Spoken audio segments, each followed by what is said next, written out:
Vice-présidente. Est-ce que vous m'entendez? Oui. Oui, très bien.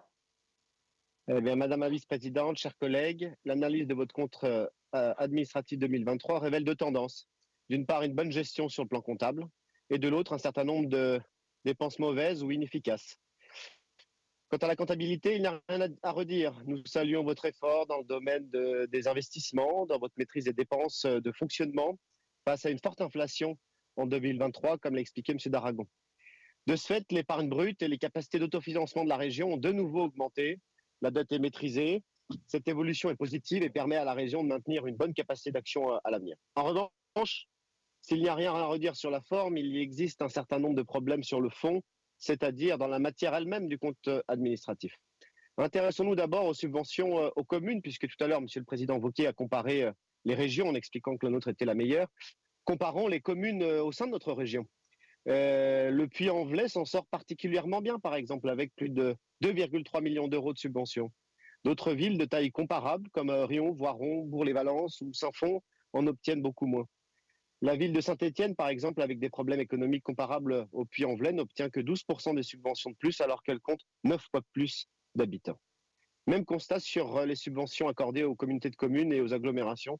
Aucune ne s'en sort aussi bien par nombre d'habitants que celle du Puy-en-Velay, qui obtient près de 2,3 millions d'euros pour 19 000 habitants.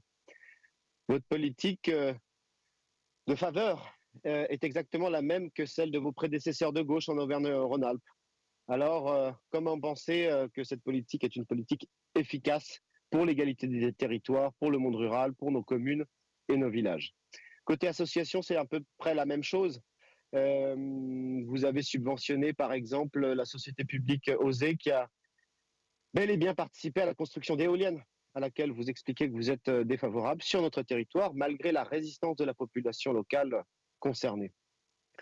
Vous continuez à subventionner des missions locales, organismes d'accompagnement qui fournissent davantage une aide sociale aux migrants qu'une véritable orientation formatrice et professionnelle de laquelle ces organismes sont d'ailleurs incapables.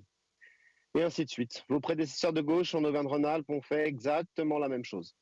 Vous auriez pu vous engager en faveur d'un soutien de la région à la filière géothermique auprès des collectivités, comme nous l'avions proposé. Vous auriez pu lancer la création d'un centre médical spécialisé dans l'endométriose en Auvergne, comme nous l'avions proposé. Vous auriez pu lancer la création d'un observatoire régional de lutte contre l'islamisme, le séparatisme, la défense des valeurs de la République dans le sport ou dans l'éducation, à l'heure où cette menace est maximale.